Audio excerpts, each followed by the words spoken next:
Now that we covered many different ways to pattern features, let's change gears and try our hand at a different type of intermediate SOLIDWORKS command. This command is called rib. And what we want to do is take the part that we see on the screen and create a rib between these two cylinders, create a second rib between these two perpendicular faces, and create a rib inside of this box. Now, if you want to work along with me, just go into your Work in Files folder and open the part file named ribs. So let's begin. I am going to go to the rib command found on the Features ribbon. Property Manager opens, prompting me for a plane, a planar face, or an edge on which to create a sketch. Since we want to begin with the two cylinders, I am going to select this top face here. As soon as I select the face, I am taken into the sketch ribbon, and I am going to create a line between the two cylinders. I'll snap from this quadrant point to this quadrant point. Once my sketch is created, I'll close out of the sketch.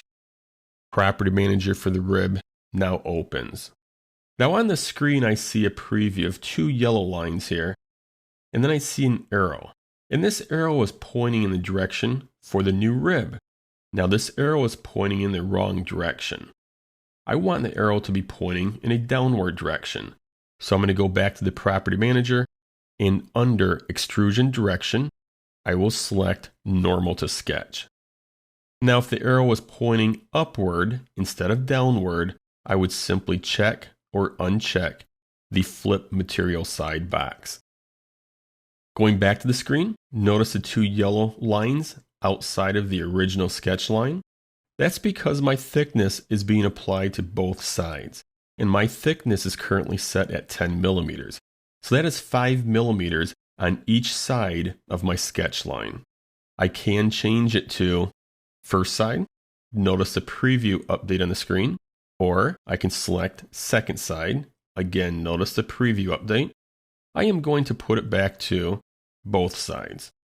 I can also apply a draft angle to the rib. So if I select draft and type in an angle of 5 degrees, I can have it draft outward or inward. I'm going to leave it at outward so the rib gets larger as it nears the bottom of the cylinders.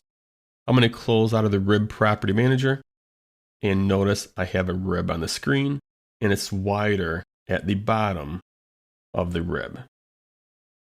Okay, now let's try a second rib between these two perpendicular faces. I'm going to go back into the rib command. I have the same message. This time, I am going to expand the Feature Manager tree and select the front plane. Now notice the front plane on the preview on the screen. So I'm going to select front plane. I'm back in my sketch ribbon. I'm going to create a line from this edge. And I'm just going to pick a point along this top surface. And notice if I roll apart, I am sketching on that front plane. I'm just keeping this view here so these other features don't hide our sketch. I'm going to close out of the sketch. Once again, the Property Manager opens for the rib, and notice the arrow is pointing in the correct direction.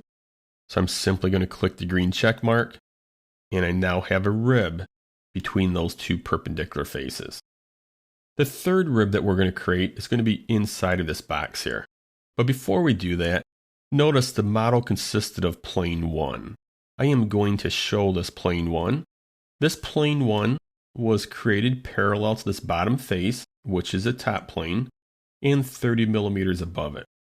And we're going to create our new rib on this plane.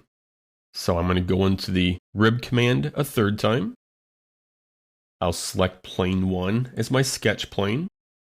And let's view normal to the sketch plane.